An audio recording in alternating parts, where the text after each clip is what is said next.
Hey, what's up? Hello, everyone, and welcome back to another episode of SimplyPodLogical, a simply neological podcast.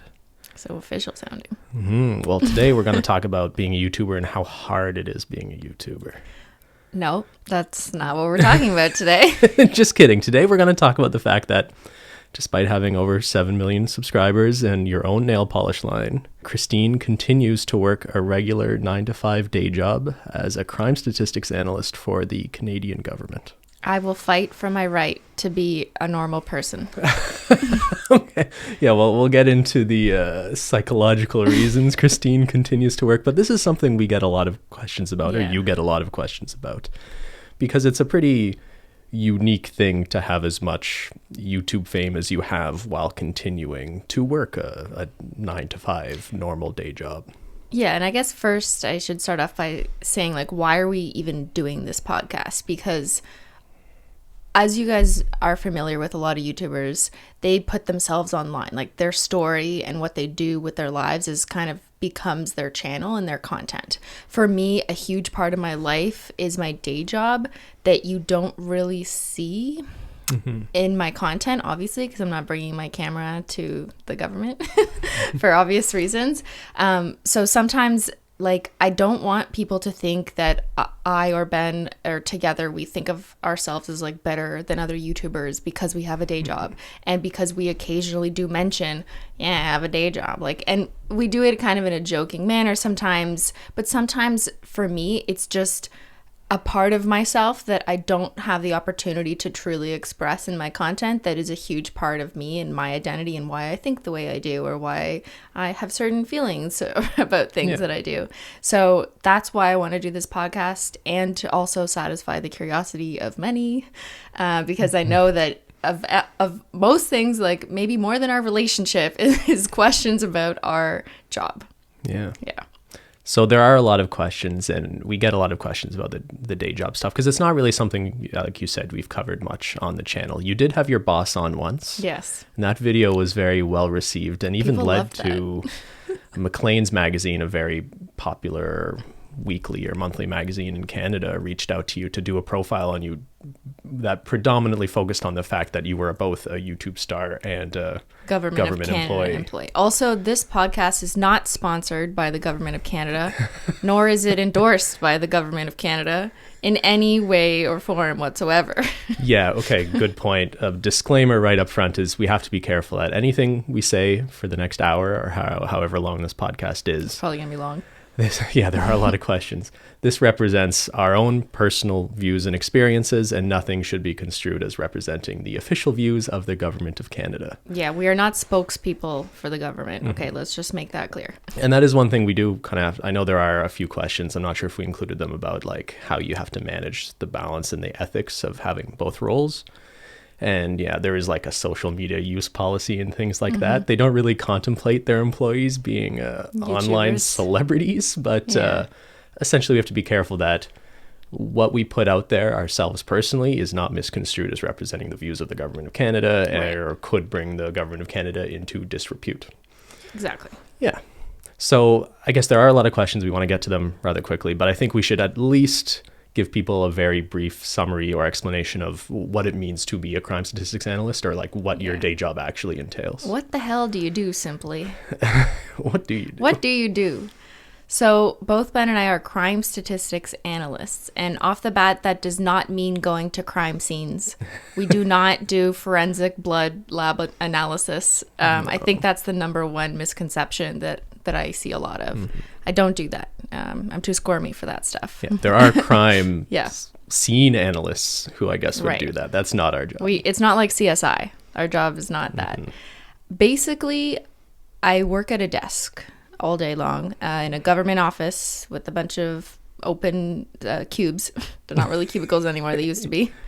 And I write research papers on crime trends in Canada. So we work for Statistics Canada, which is the main statistical agency for basically all branches of industries in Canada. So we gather all the statistics from a bunch of different industries in Canada. We work specifically with crime and justice statistics. So I feel like this is a job interview. Why am I nervous? Like, this is What do you bad. bring to This the is table? bad. Okay, guys, I'm nervous because my boss might be watching, so she's drilling me right now. Yeah. But yeah, so generally speaking, it's crime statistics. That can be anything from policing to courts to corrections. I used to work more for corrections related statistics before I was at Statistics Canada, so I have some of that. Like Cristine was at the background. Correctional Services Canada. Yeah. Is that the name? Yeah. So I've worked for the government in some form doing crime or justice related statistics for about 9 years now. So prior to you becoming kind of known online for nail art. Right. Yeah. Or it was kind of around the same time you were establishing I've been a your crime career. statistics analyst for longer than I've been a YouTuber. So to me, it is more of my identity. I mean, YouTube is a huge part of my identity. But if you like knew me as a person, I'm not just like, all I do is YouTube and this is my life and just look online and you'll see it. Like there's so much more. And so long we spent before we started putting ourselves on the internet doing other things in life, I guess. Sure. So like 90% of your job is basically writing papers. Research papers. The other 10% are meetings. Yeah. Going to meetings. Welcome to being an adult or working in an office. Yeah. Right? Then I guess I'll just add, so I think on paper we would both describe ourselves as crime stats analysts, but I guess my job over the years has been more in like a data production or data development role. So for a while I was a survey manager that negotiated a relationship with police services to get their data into Statistics Canada, for example. And more recently, I guess I'm more of a specialist in preparing data files. So if Cristine's doing analysis on how policing incidents conclude in criminal courts, I might be the person who helps link those two files in a way so that she can make sense of them and elaborate the implications. And that's that's a really important part, right? Because we don't just make up this data, obviously, when we write research papers about what the data say. The data has to come from somewhere. And they often come from either police services or the courts or our correctional systems. And each institution or police service will kind of amalgamate their own data, send it to us, but they don't always all match or follow the same rules. So it becomes really messy as an analyst to try and make sense of it. So we need people like Ben, who does a little bit of the cleaning or what we call like record linkage, where you start linking different files together and then you make it clean, let's say, just like easy to read and code and work through, so that my team, or not just my team, but for example, what my team does is we will then take the somewhat clean analytical file and then start analyzing trends and actually like putting words to what we're seeing in the numbers. Yeah, I'm just trying to make Christine's life easier. That's yeah, my it's job. great. Please keep cleaning, especially around the house. But no, it's a good point, because like far fewer people at our work do what you do, which is just like that pure analytical role.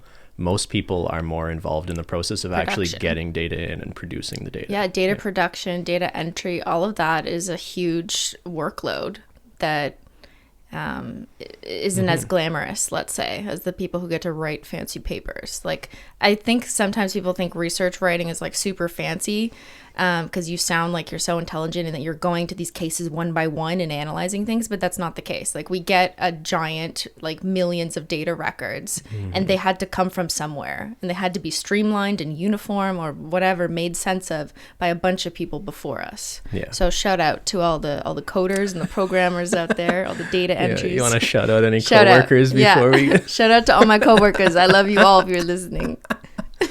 All right, let's get to questions. I'm sure we'll talk more just about the specifics of our job, but we have a lot of questions to get through, so let's just hop right into it. All right, first question from Starlight and Seawater. Did you choose to specifically work in crime statistics analysis, or was your interest more generally in statistics and sociology? In your most recent podcast, you guys spoke a bit of how much Cristine hates violence, so it's especially fascinating that you work in a field that exposes you to the realities of violence in your country. I'd love to hear your thoughts on the impact of the focus of your work on your mental health and social/political views. That's a really good question. Let's start with the first part. I never really knew what sociology was, so it wasn't something I was drawn to. I'm like, I don't know what this discipline is, but it seems easy to me. just being honest, back when I was like 19 years old thinking Is that how you chose the was your undergrad program No, it was criminology. crim, exactly, because I was not interested in sociology because I'm like, I don't know what that means, so I'm not even going to apply. But criminology, I think I know what that means. Sure. And I think it means shows like CSI. That's right. I remember talking to profs at Carleton, and like they were shocked at how many people ended up in the crim program because they saw shows like CSI or Criminal Minds and just thought those were interesting. I was one of them, though. Like, and I'm being really honest here. That's what I thought it was. It fascinated me, the idea of serial killers. Sure. And I have come to learn throughout years of taking criminology and then sociology and realizing the value of sociology is that criminology isn't about serial killers, because serial killers represent like a tiny fraction of all crime. Eventually, I learned that there was a lot more to it than just the sensational aspect of serial killers, and I started to appreciate that crime isn't always just bad people doing bad things. Sometimes it's just people trying to survive, and I think that was a huge lesson that I learned, and I think like it's big to like admit this, because like I'm admitting that I once didn't realize this. Sure. But it's true, and I think it was a really good lesson, and I learned a lot from early years of criminology and sociology. So I kind of grew into liking the field of sociology for what it's supposed to be, not for the sensationalism of what I thought criminology was. And I think this is an important point, because we often see questions from some of the younger people watching you, like kind of struggling to figure out what they want to do with their lives. And like, who knows, man? Like, we both got very lucky and kind of fell ass backwards into fields that we ended up very much liking based off reasoning that really wouldn't have necessarily led us to that conclusion. So I feel very fortunate for the fact I ended up in crim randomly. I ended up having a job at StatsCan randomly through a federal student work experience program. And even the YouTube aspect of our life, I feel so fortunate about, because even though like obviously that was a lot of hard work on your part, and then I eventually started contributing to it, but I just feel like we've had so much good fortune and random turns of luck in our life that have helped us end up where we are. So I think a lot of people think you should know where your life is going to like end up by design, when I think it very rarely works out that way. Yeah, same thing. I had no idea that I was going to end up a crime statistics analyst. That's not really what I sought out to do. I just superficially liked criminology, and then learned what it actually was and realized that I valued it in a different way. And then statistics for me was a whole different turn, because I was never good at math. Yeah. But now I'm in statistics. So you liked serial killer shows. Yeah. But you don't like violence.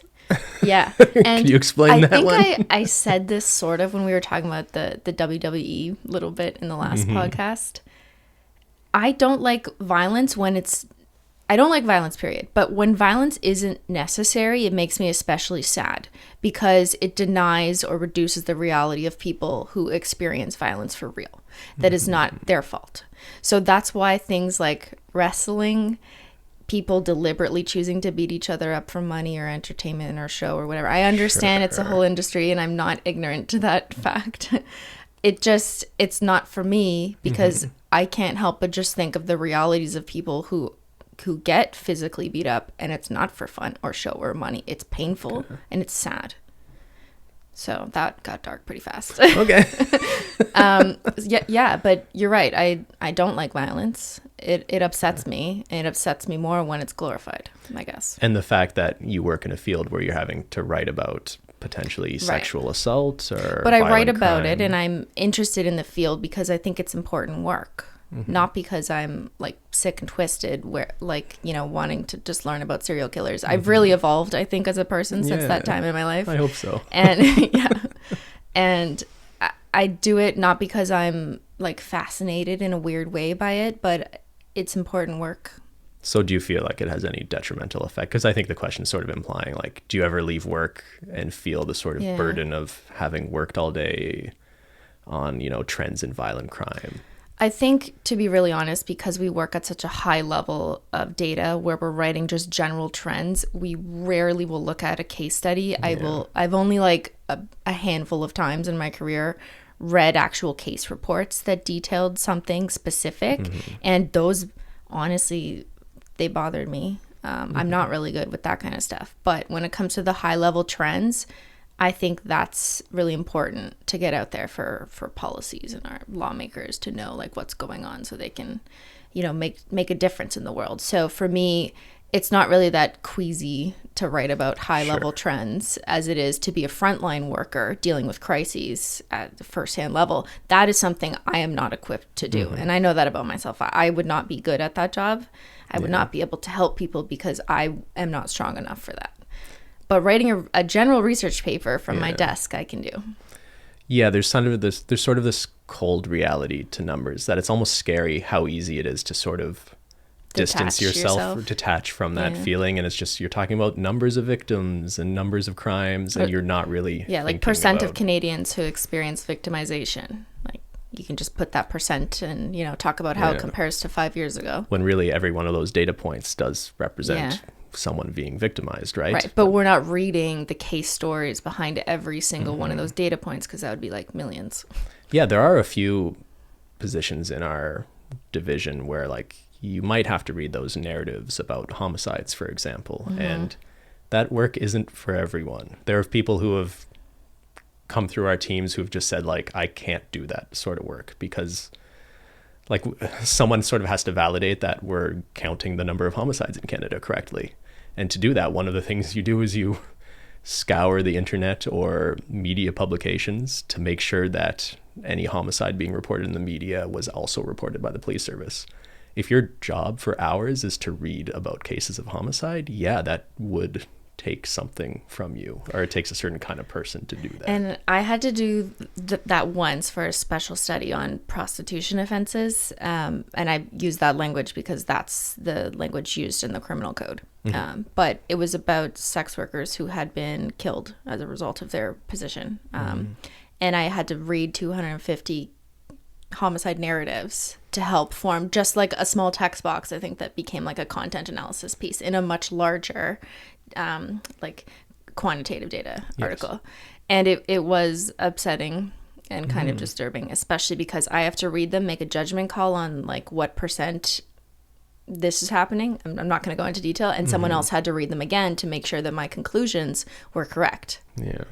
So sometimes that part of the job rarely does our job get that heavy. That was just one time. I would say normally I don't have to do things like that.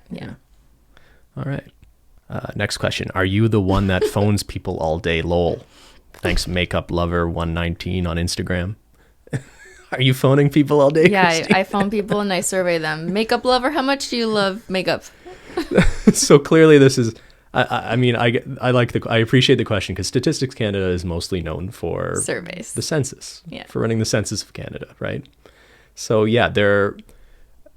it's a very important function, but not one Cristine or I have personally been involved in. I don't think either of us have ever been involved in a survey that involved actually phoning people. Although I will say, as in our analysts, if you're hired as an analyst at Statistics Canada, there's a good chance you'll have to take a course called SSDC. What is that? Social Survey Development course? Something like that. Where basically over the course of 6 weeks, you create a survey from scratch and then actually go out into a community. They used to actually send these new employees out to some random community to knock on doors and survey them. At this point, it's done over the phone. So we did have the experience just through that of phoning people for a couple weeks. I remember mine was on like personal hygiene. So I'm like calling random people up in Sault Ste. Marie, asking them if they wash their hands. Really? Oh, yeah. Oh, that's funny now. What was yours on? I think it was on like going to the dentist or like teeth brushing habits. Yeah. It's often a public health many kind of years thing. ago. But I think it was good because we got the experience of like putting on headsets, calling people and doing the data entry for their responses and seeing how the surveys flow. Because sometimes someone will say something and you're like, I don't know how to code that. And so you kind of see how the people calling our data participants essentially are forced to like make decisions about how to code answers. So that background really helps us as analysts later when we're looking at like the proportion of don't know responses or did not respond, right? So it gives you an appreciation both for the work that goes into data collection, but also for the subjectivities and potential issues with how data is collected in the first place. Yeah, it gives you insight into how to approach subject matter when you're designing a survey. Like, it's really important what questions you ask because that's all you're going to have at the end of the day to analyze. And how you ask them too, because I remember a big issue with ours was we were asking people, do you wash your hands with warm soapy water for 30 seconds? And that's a leading question. But like, I guess what we were trying to get at, do people actually follow the Health Canada or the guidelines for properly washing your hands with warm water for a certain amount of time? But everyone, when you ask them on the phone if they wash their hands, says yes. Well, that's just the social Even if desirability. They're not. Exactly, so then you'd have to include questions that would like counteract that social desirability, so you could test if they were actually just saying things that they thought were socially appropriate. Exactly. So all things you learn in training.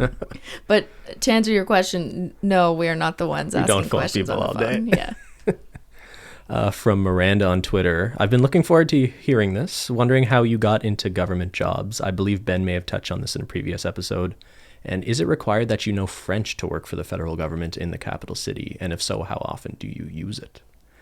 All right, there's a few things there. So how did we get into government jobs? So yeah, in a previous episode, I intimated, and I think I already mentioned that if you're a post-secondary, if you're in university or college in Canada, there's this program called the Federal Student Work Experience Program, FSWEP, that if you can apply for it, if you're currently a student, totally do. Just apply. It's not a guarantee you're going to get anything. I feel very lucky that after the first year of university, I must have picked the right keyword or flagged something. I was on it for 4 years with no interview, so...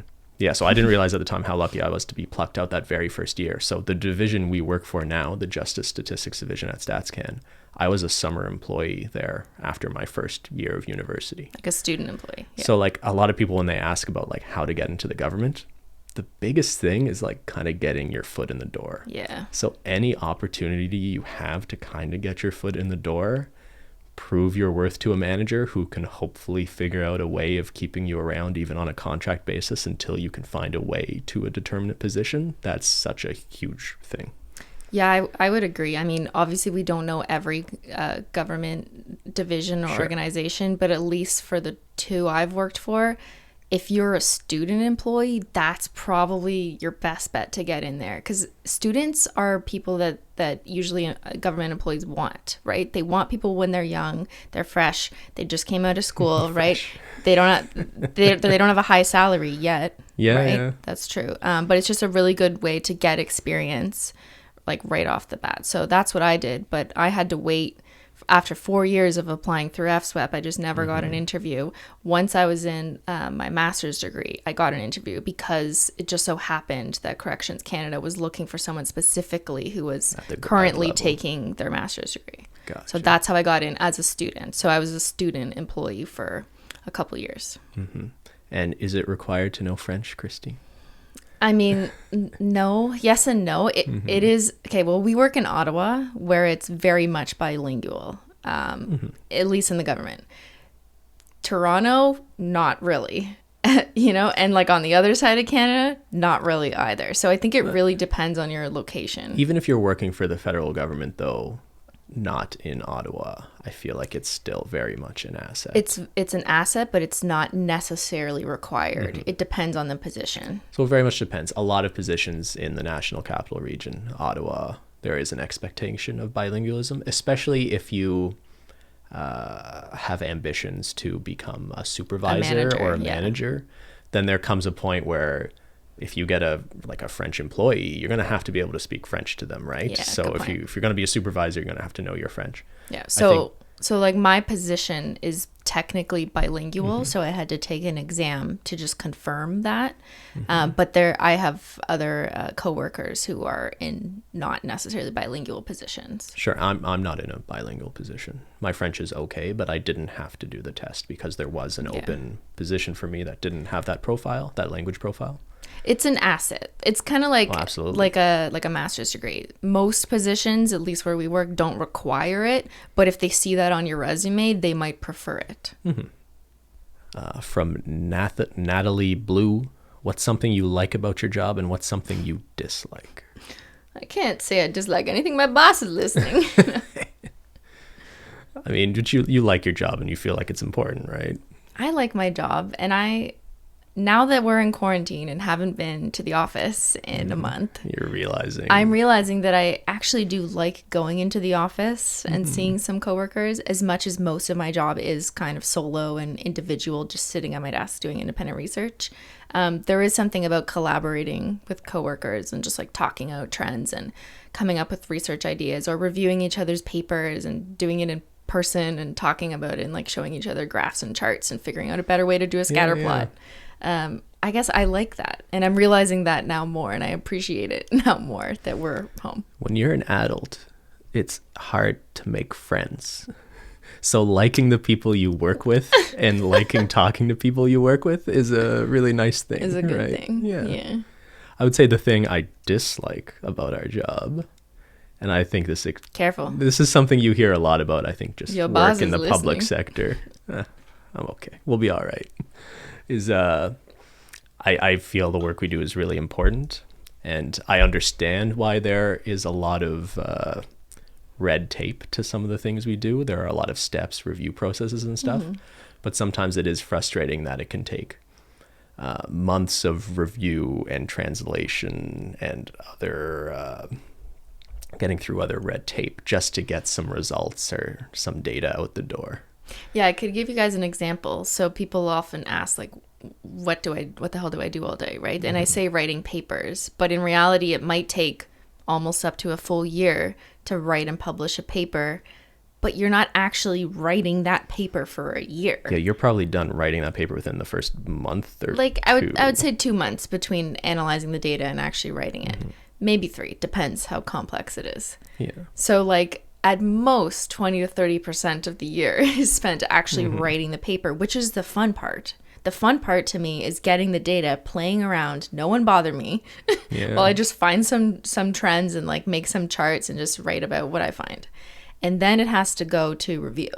And there's so many steps of review. So your coworkers on your team have to review it, which is fine. And like I like that process too, because I get to learn what they're doing and they see what I'm doing and we learn from each other. And then it has to go to the chiefs, which is the managers. And then it has to go to just more and more levels of people who need to review your work. And then it has to go to external stakeholders, so people outside of Statistics Canada. And sometimes someone is paying for the research. So those people have more of a role in reading and deciding if they want to see something else or something different. So there's a lot of back and forth. And then eventually, months later, that process is done. And then you have to translate it from whatever language you wrote it in to the other official language of Canada. So I write it in English and it gets translated in French.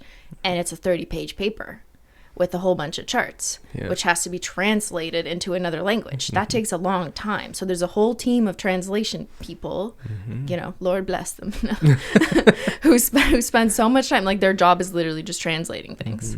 So that takes a lot of time. And then it has to go to figuring out how to get put on the internet. Because most of our work... Well, it shouldn't be that hard. Yeah, just upload it to YouTube. Point. No, I'm just kidding.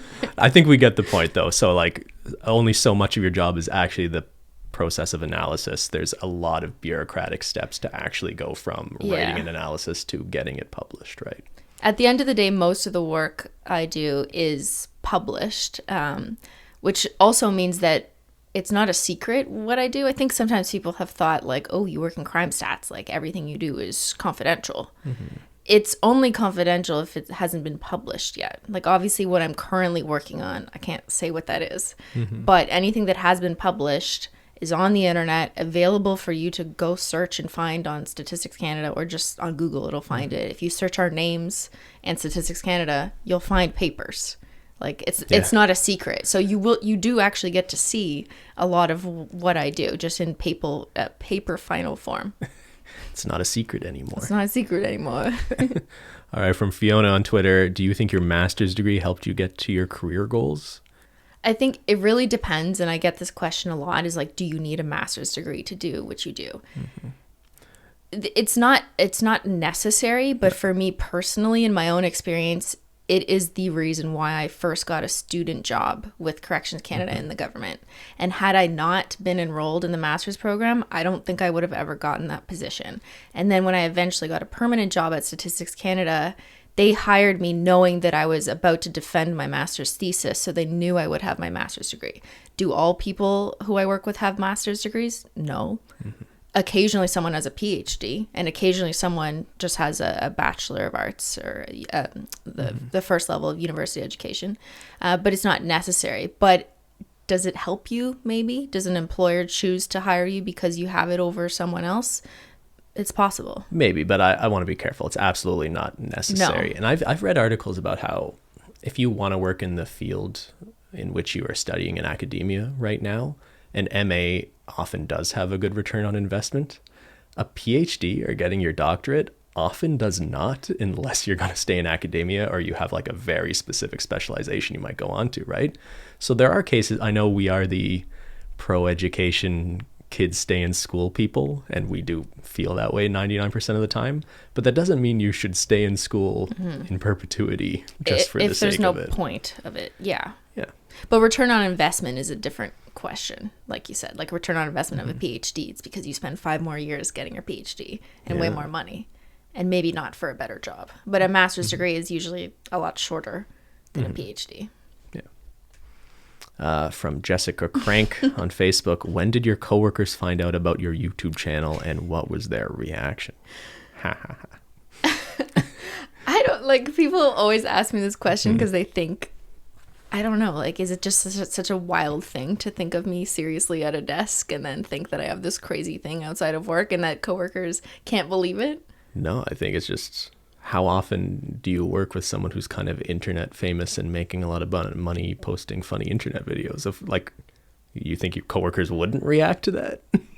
I mean, okay, my coworkers know. At this point, they all know, but none of them make that big of a deal of it, which is good, because I don't want anyone to treat me weird or strange because I'm like some YouTuber or celebrity or So I think it's probably become clear to people already that one of the reasons you keep this job is that it makes your life seem more normal, and you like the feeling of just going to work and feeling normal and having a boss telling you what to do. I try to be normal. I blend in even though I'm alien. So I think we very much appreciate that. I think we can, speaking for both of us, we are generally treated the same as everyone else. Like, yeah, people are aware. I think things really changed when that McLean's article came out. Because, you know, a lot of our supervisors and some of the more senior people in our office, they're not watching YouTube and they're not watching 100 layers of nail polish. But when all of a sudden McLean's did a profile that even included a blurb about the fact that you make way more money online than you do at your day job, I think all of a sudden some people had a different perspective and realized you had a lot going on outside of work. Yeah, now that I think about it, I guess there were like maybe 1 or 2 coworkers who made some kind of comment to the effect, like, they just didn't realize how much money YouTube could make, and they kind of were like, why are you here? But no one has been rude or mean to me about it. But I think, like, when I ask them, or they'll mention, I saw your video where you put bananas in your hair. You know? I'm like, oh my God. I'm like trying to be like a little embarrassed. But they laugh, and generally my coworkers, like, they have a good sense of humor. So no one judges me or thinks that I'm like less intelligent, I guess maybe is another answer to this question. No one thinks less of me or that I'm less capable of doing important research because I have a silly YouTube channel, because they know me. They've known me for years. They've seen the work that I do. Just because they have learned that I like put banana curlers in my hair or paint my boyfriend's nails doesn't change my abilities at work. And I think that's important too. And I'm grateful that I work with, you know, respectable people who aren't going to just change their opinions because they see me doing something a little kooky on the internet. Yeah, but I guess it is a good thing. Maybe there would have been a stigma attached to it if they, let's say they didn't know you yet, and they just heard, oh, this new girl's coming in and she's a big YouTuber. Then maybe people would have these preconceived notions. And then people might just judge me off the bat and think, oh, she probably thinks she's so cool or so much better than us because she's like, thinks she's famous, right? Yeah. But no one behaves like that because they know me, and I've never acted like that at the office. Yeah. There was a Vice reporter that reached out to you at one point. I think this was published too, wasn't it? Where they were writing a story about, I think it was, their angle is like female YouTubers not being taken seriously in their day jobs because they were trying to become a YouTuber. Right. And I think you kind of picked up on the fact that the reporter was very much taking that angle, whereas you're kind of the counter example. That just wasn't my experience. And maybe I'm just lucky, and I'm sure it is some people's experience that they're not taken seriously by their coworkers at their traditional day job because they're trying to become a beauty guru on their YouTube channel or something. And that really sucks. And I wish that more people would have open minds and consider the fact that people, especially women, can do both. Yeah. Yeah. But I guess I'm lucky. And my coworkers had a positive reaction. They watch all my videos, right, guys? Oh, yeah, they better. From Euclid Eggnog. How different do you act at your government job versus how you act during your YouTube job? I go into my meetings, the monthly team meetings, and I go, but is it real holo? Oh, God, yes, exactly. That's exactly how I act. No. Actually, I want to bring something up here. You might not want me to say this, but years ago, I noticed someone on Reddit claiming that they either worked with us or they had like a sibling who worked with us. And they wrote this anonymous thread about how Cristine, SimplyPodLogical, is nothing like she is, like when she is in her videos. And first of all, I remember that really bothering me because when you go to work, you assume it's a bit of a safe space that someone's not going to go on the internet and write about, I sat next to Ben today and he did this and he ate this for lunch. You want to feel like people aren't watching you at work to later report on it on the internet. But it was more frustrating just from the perspective of like, what does that idiot expect? That you're running around screaming about nail polish? Like, no, you're sitting down at your desk like everyone else, quietly doing your work. Yeah, and I remember that too. And it was like they were accusing me of almost lying to the cameras or my fans, that like lying about my real personality. And I'm just like, what? Okay, so I guess we should say you are pretty introverted at work. Like you talk to your friends and stuff, but you're kind of keeping your head down and just doing your job, right? And maybe this is partly my fault that over the years, at least when my face was in the videos, that most of my videos have just been me going a little crazy in my basement, but by myself. And it's like people forget that that's not actually how a person would behave when in front of others in social situations, especially when that situation is the workplace. Yeah.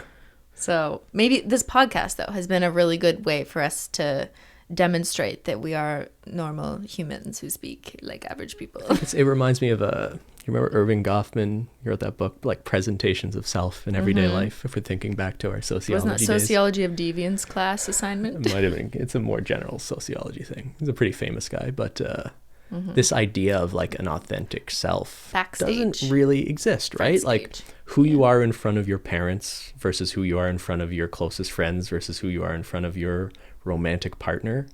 You are not presenting yourself the same to all those people. And that does not mean that one is more or less authentic than the other. It's just your presentation of yourself can change depending on the context. The situation. Yeah, exactly. That's how I feel. And that's why I don't know why people are surprised when they find out that I'm not screaming at work. I'm not screaming at work. Could you imagine that if you were actually just like eating nail polish, throwing bananas at people? I think you would have been fired by now. Yeah. All right, next question from Mackenzie. Do you ever feel like your field is ran by men and you can't compete?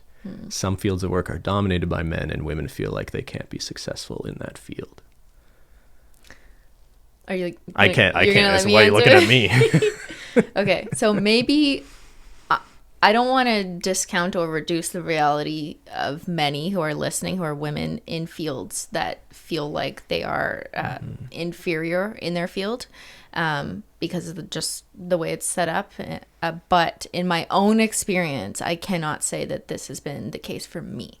So I've realized that I am lucky and grateful, and maybe it's just the specific teams I was on. Maybe it's just the specific floors I landed on. I don't know, but in all my time in the government, I have not felt that at all. I have not felt, actually, if anything, most of my managers have been women. Yeah. There's been a lot of women of power, managers, directors, people, DGs, DG, like people far above me, let's say. to look up to be inspired by. I had like a mentor when I first started at Statistics Canada. We were all kind of assigned mentors, and she was a very powerful, intelligent woman. Shout her out. What's her name? Heather Dryberg. Yeah. She's not listening to this. She's retired now, actually. Okay. But all of that made me feel really great, honestly, and empowered and happy. And I did not feel any form of like oppression because I was female in this field. So I am really grateful for that experience. Have I felt that in my life? Absolutely. Like I mentioned before, and I worked for a male lawyer who had told me I was basically going to university to find a husband rather than get an education. So I know what it feels like to be put down, and I am grateful that where I have been in this crime and justice industry has not made me feel like that. I don't feel like I'm competing with men or women. I'm not really competing. We're all just working together. Yeah, I'd like to think in the public sector, you're less likely to end up with like a sort of old boys club type management style. That's a good point too. This is like public sector rather than private. Although I will say, like, so I've been a student since 2009, or no, before that even. God, I can't remember. When did we start university? Before the recession? Because we graduated high school in 2006? Yes. So yeah, so the summer of 2007. I worked in our division. So I've really seen a shift in like who have been in positions of powers in our division. And I will say, like, when I first started, there were a lot more men in management positions. And you're right, at this point, I think there's more female managers than male. And I have, maybe I'm just a simp, but I've noticed a positive trend in the sort of work culture we have with more female leadership, I think I would say. That's interesting. Yeah. I probably don't want to get more specific than that without risking saying something a little too specific. But yeah, I just feel like we have a pretty healthy workplace at this point from like a sort of work culture perspective. Okay. From Rachel Cakes, what was a statistic that shocked you? Are there statistical trends that you've noticed that make you think twice about society as a whole, good or bad? I mean, most research I do doesn't really shock me because none of the findings are really that surprising. They're usually just findings that have already been found, but we're just finding them in new ways or for a new year or for a new subpopulation. The one thing I will say, though, was based on a sexual assault research paper I did a few years ago where we looked at the drop-off rate of cases from when they reported to police to whether or not they went to court. So the process of attrition, we'll call it. We looked at what types of like victims and relationships and cases were least likely to end up in court. So which cases were most likely to drop off. And it was sobering to see that not most of them, but a higher proportion that fell off were cases where it was a family member involved in someone's sexual assault. As in the accused / perpetrator was a family member of the victim. Yeah, so where the victim had been sexually assaulted by a family member. And that is, again, when you look at the surrounding literature, not that surprising because these cases are more likely to be handled informally, as they say, or they find other methods of resolution. But it is nonetheless sad and upsetting of a reality. So I don't want to like speculate too much on like what's actually going on in these cases because they vary. And this was just a national picture where we don't really go into a case-by-case analysis. But this was one of the key highlights of one of the findings that came out of that research that kind of stuck with me, I guess. So I remember that report kind of came out of a time where... It was before Me Too, actually. Was it? Yes, it was before. I wrote a paper on Me Too, right after Me Too. But this paper, the attrition paper, was a profile from like 2014 to 2019, which was to 2017, which was just I guess before. It was just timely then because this conversation about the reporting of sexual assaults to police and how few of them actually end up in court and resulting in convictions was and continues to be a huge kind of national conversation in the criminal justice field, right? So I feel like that research was really important, and I think the research we don't make sort of like value judgments or conclusions, right? That's not really the point of the research we do. It's like, here's the trend. And then someone at the Department of Justice or the federal government could potentially make some policy decisions based off your results. But I think Right. like that's a really good example of if we ever sort of don't take YouTube stuff too seriously, I think it's partly because when we go into work and you're doing research on like sexual assault cases and that feels really important and hopefully can make a difference, that feels more important than yelling about nail polish, right? Yeah. Yeah. And me yelling about nail polish is kind of the counterbalance, I guess, to my personality, because a lot of our work is serious and important. And then you, as a human, you know, researchers are still human. They go home and they relax. My way of relaxing is yelling about nail polish, apparently. All right. Just to give a somewhat less brief, less depressing answer, I think in a lot of ways we live in like the least violent times in human history by whatever ways we have of measuring that. Although I would say people's anxiety seems to be through the roof, and I think social surveys seem to conserve that. So in some ways we're the safest human beings have ever been, but also we perceive risk way more than... We're just more aware. We're hyper vigilant Yeah. because of our histories. All right, from Reddit, what are your favorite theories of crime sociology? Differential opportunity theory versus strain theory, Durkheim versus Weber, quantitative versus qualitative methodologies. Okay, like what is this? First year criminology? You're gonna Do you quiz remember me? any of these theories, Christine? I remember having to study all the crime theories and list them and write bullet points about like ritualism, retreatism, or like all the elements of strain theory, I think it was. Yeah. And honestly, we don't use them in the same way in our jobs as the way that we studied them. While it is important to have all this as like background to understand like why crime occurs, Yeah, and different theories about... we don't really use the sociological theories in our generally quantitative research studies. No. So, Yeah.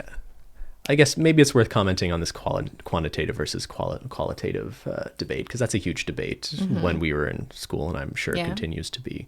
Because I think we both took more of an interest in qualitative research. my whole thesis was qualitative research. Yeah. We should probably define qualitative versus quantitative. So qualitative just means like research where you're studying cases at a granular level, and you're not really documenting people as data points, and you're more like understanding their stories. What's the narrative? What's here? the code, the theme of answers? Yeah, it's And a kind of more quantitative- subjective way of approaching Yeah, and research. quantitative is like running the numbers and like what are the hard math? What does the hard math say? Yeah, that's, I guess, a very superficial definition of the distinction. But I guess I would just say, in terms of the theories that seem to furnish both those methodological approaches, even if you're clearly on one side of the aisle or the other, like if you're sure you just want to do quantitative research or you're more interested in qualitative, I would encourage people to familiarize themselves, if only so that you can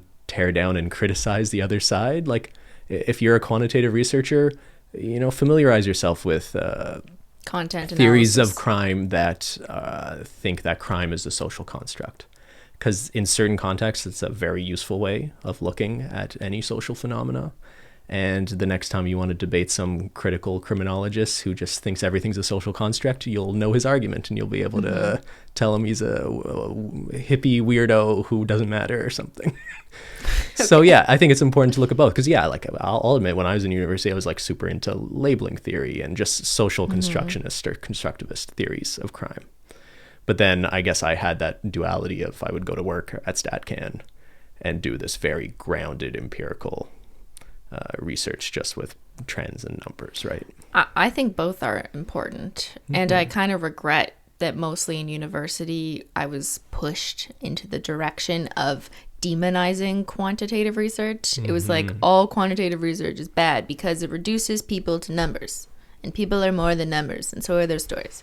And while I absolutely see and appreciate that argument, and you can really make a great case for that when you like show someone's really sad story and how it just doesn't fit in the data, right? Numbers still are important on a high level to inform policies, because without them, we would have no direction on like what to do. So I see myself kind of as in the middle, and because of my job, obviously most of my work is quantitative, that is literally Statistics Canada, but I still take the time when I can to do some like qualitative research, or I read other research reports to help accentuate my own, and I'll like refer to them at least. And my background is in qualitative research, so I think that brings a lot to the table when you become a quantitative researcher. You have the background of the other. So exactly what you were saying, right? You have to dip your toes in a little bit of both. Even if you just love one of them, it's important to understand both of them. Oh, I'd fully jumped into the pool of qualitative and really like the social construction of everything sort of approach. But I think at the end of the day, it's, even if you think that is an appropriate way of studying crime, what do you really do with that at the end of the day? If everything is a social construct, cool, bro. You can have academic conversations with people in your ivory towers about how everything's a social construct. Yeah. And, at the end of the day, it's just so masturbatory to me. And I ultimately reached that conclusion because, like, what are those people really achieving? It's like, cool, you do that. Meanwhile, I'll go to work and try to have like an actual impact on how people live their lives and like the policy of how we criminalize certain things or how we punish them or how we really rehabilitate people. Yeah. All right. So is crime not, or is it a social construct to be determined? It is, but you should treat it like it isn't sometimes. Okay. All right. From Cookies AF. Cookies as fuck, I think is the name. Inappropriate. Cake. What kind of coding do you use in your job? I was assuming VBA, but I realized it might be something else. So this question will only matter to like less than 1% of you guys listening who are programmers or coders. Sometimes people just really want to know. We use SQL and SAS. Yeah. Generally speaking. That's it. That's all. It. We're not that fancy. And we didn't even really learn it in university, I think, right? We both kind of taught ourselves. There are some resources at Stack and on the job to learn these Started things. with just pivot tables. Yeah, yes. And then finally learned how to actually code in SAS and SQL. All right, from Ash Kitten Cat, do fans ever email you on your work email? Because that's public information. Do we even want to include this? Yes, and please don't email me at work. Yeah. Because A, I cannot answer. I will not answer. So there's no point. And B, you're filling up my inbox. We don't have that much room in our government inbox. I always get messages saying your inbox is almost full. So I have to delete your messages anyways. Yeah, we're kind of joking, but it has been a problem a few times. Someone was waiting for us outside the office. Well, that's more than just emailing me. Yeah, just please try to be respectful of some boundaries. Just because you watch Cristine on the internet doesn't mean that gives you a right to try to contact her at work. I think just remember that I'm going to my place of employment where I have my boss, manager, the literal government of Canada who owns the building or whatever. Like, this isn't just about coming to meet me or finding me or contacting me by email. You're emailing the government of Canada because that email is the property of the government, not me, right? Yeah. So Justin Trudeau's reading those emails, not Cristine. Well, he's not, but he could. He could. Yeah. So don't do that. Yeah. And if you think you found we've kind of deliberately, I'm not sure if I should say this or not, some contact information has to be public as a public servant. I think that's fine because I've explained this before. People sometimes out of concern will message me and show me a screenshot of my like profile on the internet that shows where I work at Statistics Canada and the phone number.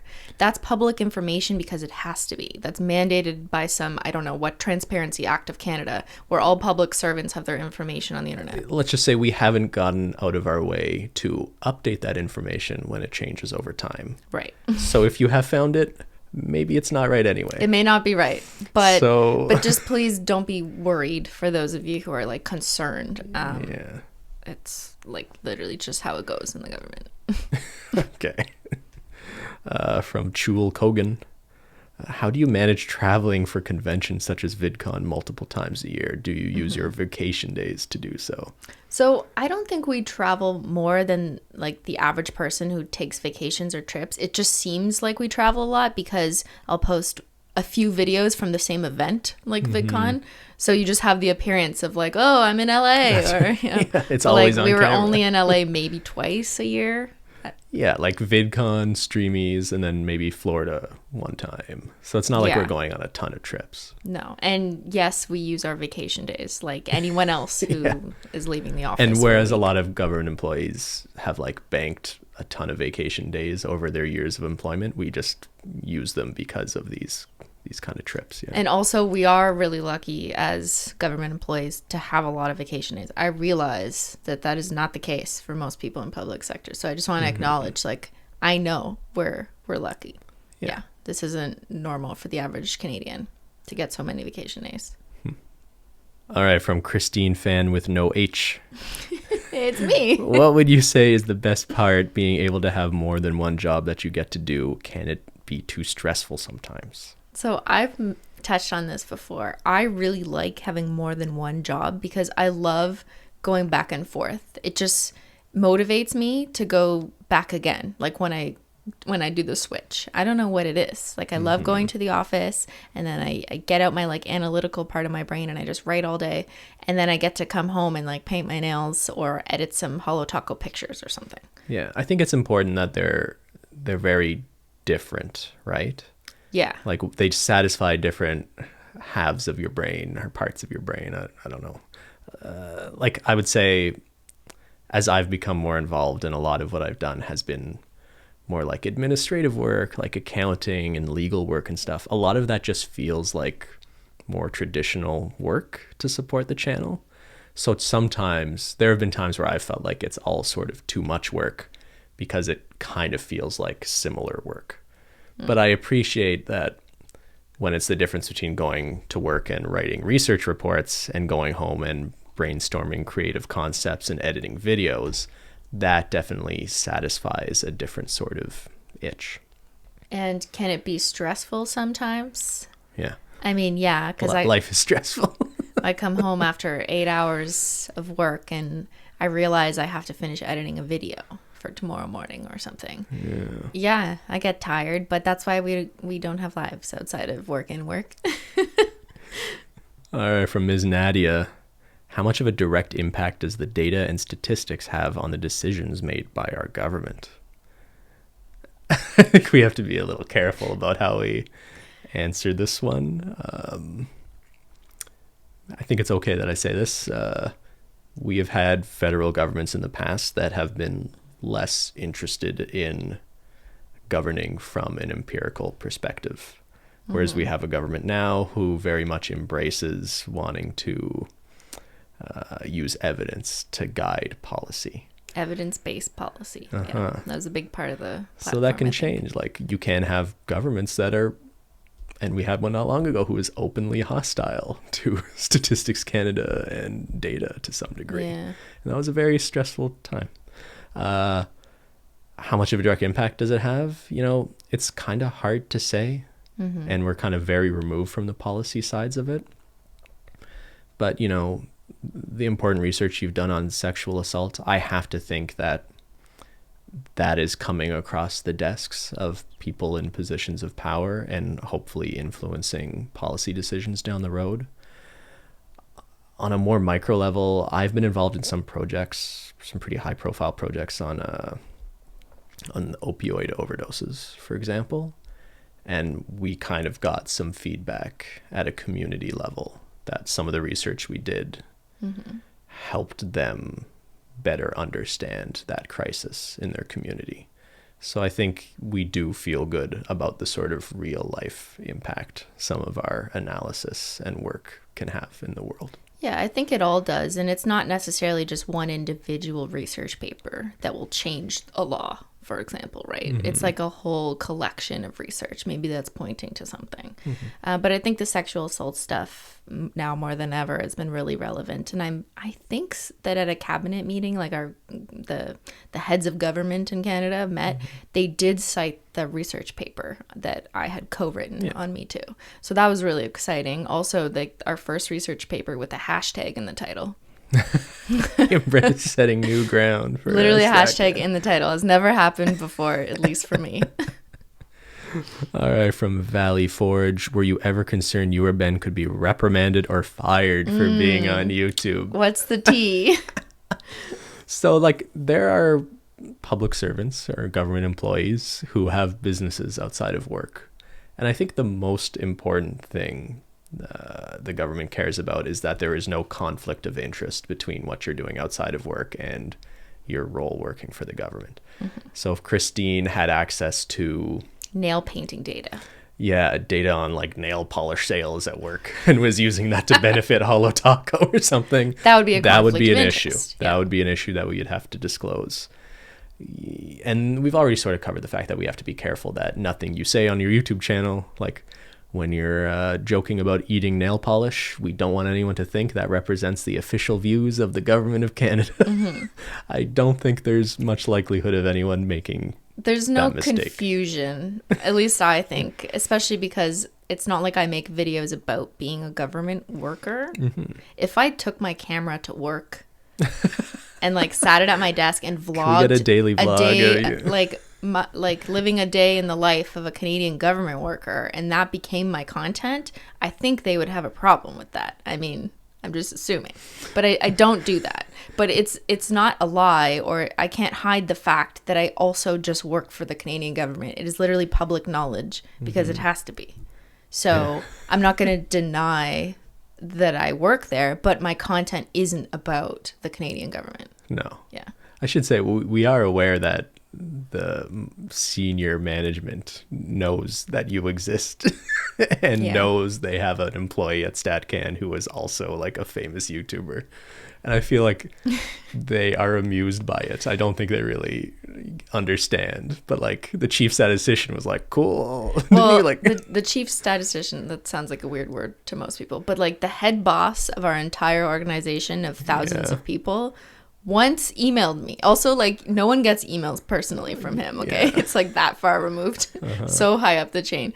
But he once emailed me after someone had referred him, I think it was the McLean's article, and he just wrote, "Very cool!" exclamation mark. And I was like, oh. All right. So I showed like my coworkers, and I'm about to go, oh my God, the chief said very cool. So no, I have never really been concerned for being reprimanded or fired because I don't feel like I've done anything like truly wrong to deserve that. I'm not mislabeling or misconstruing my employer. I'm not saying anything bad. And I'm also just like not putting out really shitty views in general, right? Like if I was a very controversial YouTuber, like, I don't know, Rice Gum, for example, and I worked for the government. Like if you were marketing like gambling websites to or children. I was just a shithead and I was really rude and awful, and I also worked for the government. I could see them having an issue with that. Sure. But I don't see myself as someone who does that. So Yeah. I think I have a sense of humor that's like, you know, maybe the government doesn't want on their front page on their websites, but that's fine. People are allowed to have a personality. Sure. All right, from Yessie. Have you ever been offered a higher paying job position, or have you stayed in the same position? So in the government, you generally have to apply to move up. Once I got to where I currently am 3 or 4 years ago, I stopped applying for more senior positions because honestly, I'm happy where I am with the level of research. I don't want any more responsibilities. I don't want to go to supervisor level. I'm just happy where I am. So I've stayed in the same position by choice. Yeah, we're both EC5s, if that means anything to you. So we're both at a level that is good in terms of we don't really have to manage other people, but we're sort of seen as a little senior in our kind of individual roles, I would say. I have had bosses, and I know you have too, that have been very much encouraging or willing to get not necessarily promotions, but like, here's an opportunity, here's a lateral move that would look really good on your resume that could help you move up the ladder.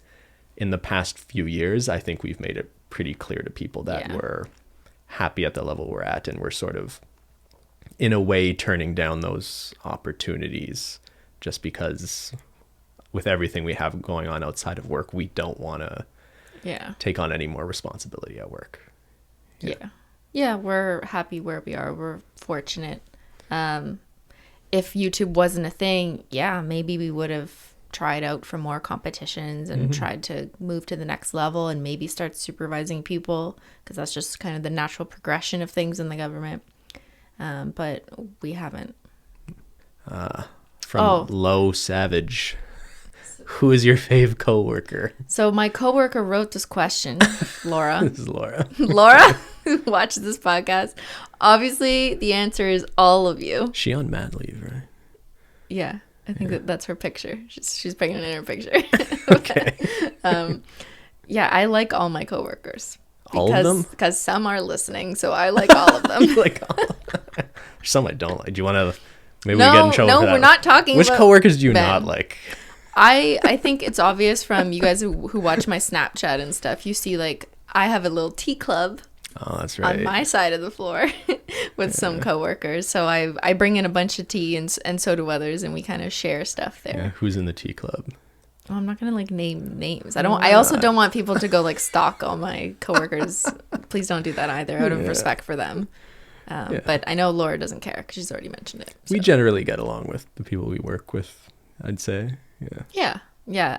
I like my coworkers. They're all good spirited. No one's really like negatively judging other people. I have had bad coworker experiences in my life, obviously, and I guess I'm just really grateful to say like that is not the case now. So I'm proud. Yeah, I would say for a long time I felt like I didn't want to end up in the government permanently, because I had this sort of stereotypical view of government workers, golden handcuffs on, your life's not that interesting, you just go to work and that's all you do and go home. And I don't know why I had such a negative conception with it for a long time. I think there are people who sort of fill that stereotype to some degree, but I think through working for the government and seeing very accomplished, hardworking people, but also people who have interesting lives outside of work, really changed my perspective on that.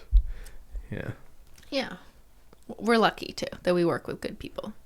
I think it's important, if your job's not the most interesting thing in the world too, just have an interesting life outside of work, From Shia Lux, what do you think about other YouTubers that don't have a day job? Do you consider yourself lucky? Yes, I think we are incredibly lucky, and I don't think the fact that we have a day job makes us better than YouTubers who don't have day jobs. Yeah. I just feel like sometimes people have misconstrued like 2 sentences that I've said in the past, because I've said like, oh, I have a job, as if to imply that I was better than YouTubers who don't have jobs, when the reality is that I'm kind of the dumb one here.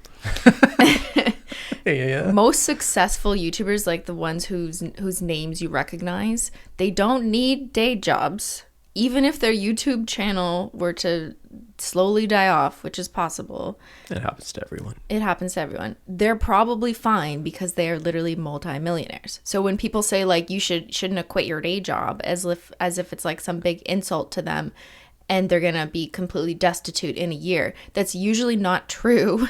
It's the opposite of true when we're talking about the major, like several million subscribers, like the big you're talking about YouTubers. Like top tier YouTubers with millions of subscribers. Yeah, if you're like a James Charles character who at 18, 19, all of a sudden he doesn't need a day job. $1 million endorsement deals with makeup companies, why would you be applying to work 9 to 5, right? It literally would make no sense for him to have a day job, or anyone at that level.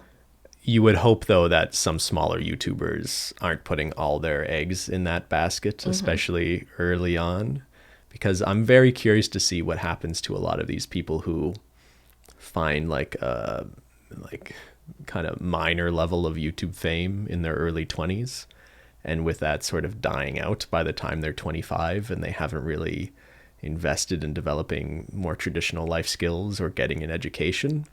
What happens to those people? Where do they end up? Because there's only there are some jobs in social media and things like that maybe if you had a bit of a minor influencer career that could lead you to that. But I would just encourage people not to put all your eggs in that basket.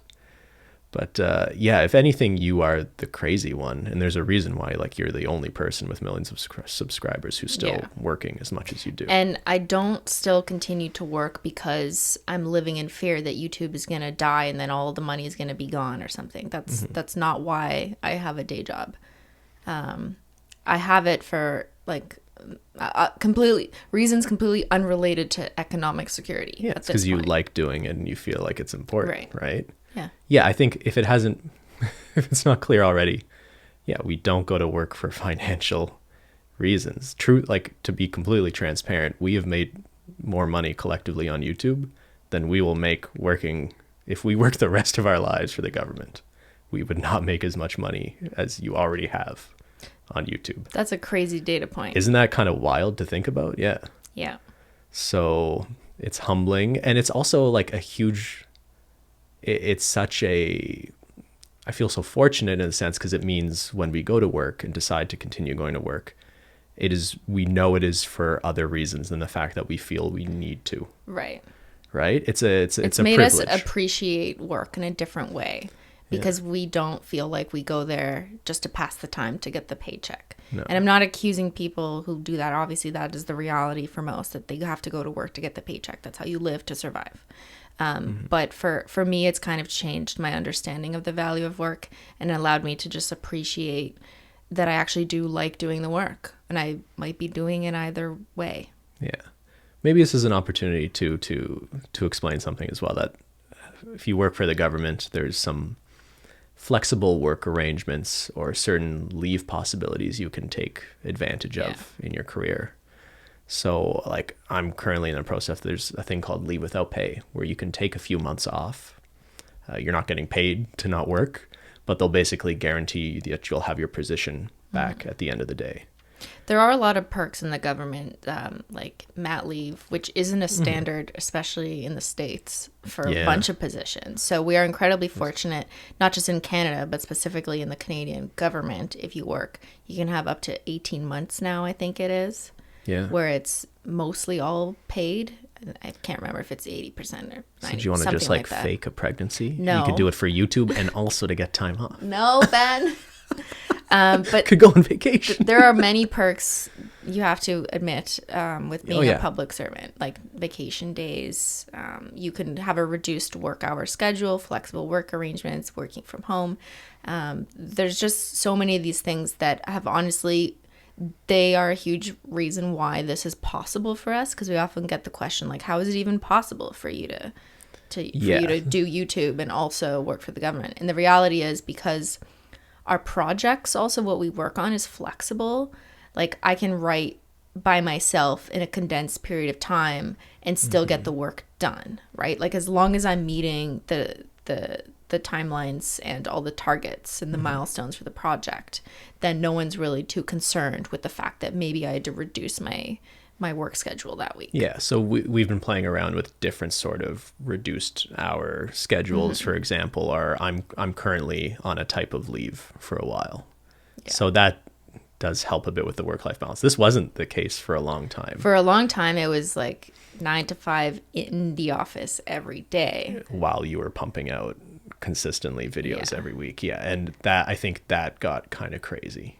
And it's almost like maybe you're only working 4 days a week, but you're basically still writing the same paper and getting as much work done. It just means one day you can sort of check out and not check your email sort of thing. It's that sort of thing. Yeah, and like my employer and just the government in general is very accommodating in my experience. As long as the projects and everything is getting done, then it's fine. And I think that's just like a really healthy mentality for employees and workplaces of all kinds.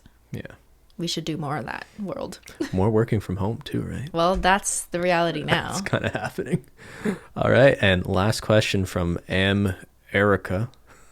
Was there ever a time when you thought about quitting either job, either your day job or YouTube, because you got too overwhelmed with maintaining both? No. No. I mean, I guess it would take a lot for me to actually just get up and like quit something. I've never really quit anything. I don't think I've ever quit. I don't think I've ever quit a job. If I quit a job, it's because like I'm leaving to go to the next step. Sure. You know. But just, I guess, to follow up on something we've already said, like the fact that we go in just because we genuinely like it and feel there's value in it and not out of any sort of financial necessity. It means if that ever changed for us, it's also liberating in the sense that if all of a sudden we hated our job and a new boss came in that hated us and we hated working for them, we It might are in change a our very minds. privileged position that we could very easily decide we don't want to do this anymore. Actually, that's a good point, because right now I feel like I love my job and I want to keep my job, but who knows? Maybe in a year someone will assign me the most awful task. I don't know, or Yeah. I'll have a different boss and I will no longer be happy with my position, and maybe then it might be just more worth it or better for me to leave. Yeah. That's not how I feel now, No. but it's possible. So I don't want to like box myself in a corner either No. and basically say I'm never quitting my day job. Like, it's not about that. It's not about needing to have a day job to like be financially stable or whatever. That's not the situation for us. And I think sometimes there's also a misconception of people who say, well, you work for the government, so you're just in it for the pension. And Or the benefits. or the Yeah. benefits. And as Ben kind of already said, Yeah, what we've made we're on YouTube outweighs the pension. So As long as you don't go out and buy a bunch of Lamborghinis, as long as you're everything's safe gonna and be okay. fiscally responsible, then it's fine. And you can also look at it the other way. Like, you might decide if doing both becomes something you don't want to do anymore. It's not necessarily one or the other that has to end, or it doesn't have to be the day job that ends, right? Maybe a year from now, you just don't feel like keeping up with the YouTube circus anymore. Well, don't tell people that now, but maybe I have no idea what's going to Yeah. happen in like 5 years. But when I picture myself as like a 45-year-old lady, Yeah. a 45-year-old lady, I don't picture myself sitting down and filming, eating nail polish or whatever and posting those videos on every Saturday. Sure. I like more realistically picture myself at a desk doing important research on crime statistics, just because that's what I've done will have done for most of my life. And that's what I like. And that's just more realistic for me when I picture myself as an old lady. What about you, Ben? I don't know. I am taking some time off, like right now. It was supposed to start around the same time everyone was forced to work from home due to the COVID situation. So Yeah. I don't even, like, I kind of have to check with HR if the leave actually went still through worked. properly. Yeah. So that's a situation. And I'm like, I was hoping to do a little bit of traveling this year, but I guess that's not Yeah, that's partly why you wanted to take leave, just to make it easier for us like, to take some travel trips. and Yeah. plan some stuff and work on podcast stuff. But I enjoy doing both as well. All right, everybody. Thanks so much for tuning in. Was that the that was That's it. That's all. Oh Jesus! Did I we mean, not that get was a anything? long We've been one. talking a long time. I know. I always feel weird when we talk about work because I'm always nervous about who's listening. So I apologize if I wasn't that articulate today. You know what? I really miss going into the office. Why? So I came here to scan in. Brought your work bag. I brought my security pass. Top notch I miss security wearing at it our on my office. pants and scanning in, you know? Yeah, don't try to show up to our work. The security will stop you. Yeah. All right. Apologies to Rosanna No Pansino. We were supposed to have her on as a guest today, but we ran out of time. Got to talk about cakes and just we're too busy. Sorry. But we'll see you next Taco Tuesday. Thanks everyone for tuning in. Thanks, guys. We'll see y'all later. See y'all later. Bye. Bye.